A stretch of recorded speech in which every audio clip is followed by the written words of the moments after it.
Hello అండి, నేను మీ Monica. Welcome to viral వార్తలు. ఈరోజు ఒక వైరల్ వార్త మీకోసం మోసుకొచ్చేసాను.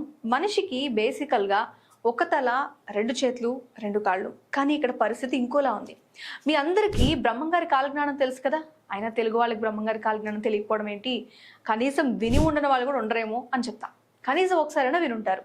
అయితే ఈ భూమి మీద బ్రహ్మంగారు చెప్పిన విషయాలు చాలానే జరిగాయి. అందులో వేప చెట్టుకు పాలు గారడం మీరు చూశారు, చింత మొక్కలు కదలడం చూశారు, రెండు తలల మనుషులు పుట్టడం కూడా గమనించారు. కానీ ఇప్పుడు నేను చెప్పబోయే విషయం వింటే మాత్రం ఖచ్చితంగా షాక్ అవుతారు. ఇది నిజంగా జరిగింది. కుక్క కడుపులో ఏనుగు పిల్ల పుట్టడం మీరు చూశారు కదా. అప్పుడే వామ్మో ఏంటి, కుక్క కడుపులో ఒక ఏనుగు పిల్ల ఇట్లా ఎలా పుట్టిందా, దాని వినాయకుడిని కూడా వైరల్ చేశారు. అప్పుడు అలా డిఫరెంట్గా ఒక్కొక్కళ్ళ అభిప్రాయం ఒక్కొక్కళ్ళది. అయితే ఇప్పుడు ఒక వింత సంఘటన జరిగింది. ఎక్కడ జరిగింది అంటే యూపీలోని అలీగఢ్లో జరిగింది. ఒక మహిళకి ఒక అవిభాజ్య కవలలు పుట్టారు. అవిభాజ్య కవలలంటే అర్థం తెలుసుకోవాలి కదా ఫస్ట్ మనం.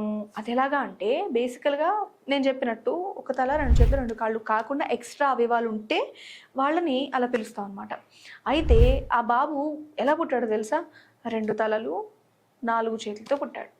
అసలు బేసికల్గా ఊహించుకోండి, బిడ్డ పుట్టంగానే ఎలా ఉందని చూసినప్పుడు సడన్గా అలా చూస్తే షాక్ అవుతారు కదా.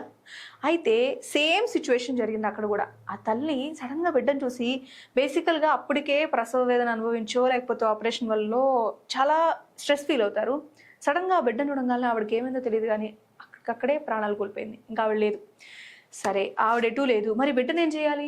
డాక్టర్లు అయితే ఇప్పుడు ఆ బిడ్డకు ఆపరేషన్ చేసి సరిగా మనిషిలాగా చేయగలరా లేదా అని రకరకాలుగా ఆలోచిస్తున్నారంట. తెలుసా మీకు? అయితే ఈ విషయం విన్న తర్వాత నాకు కూడా బ్రెయిన్ అలా బ్లాంక్ అయిపోయింది. మీకు ఎలా అనిపిస్తుంది? బ్రహ్మంగా చెప్పిన విషయాల్లో చాలా జరుగుతున్నాయి, దానిలో ఇది కూడా ఒకటి.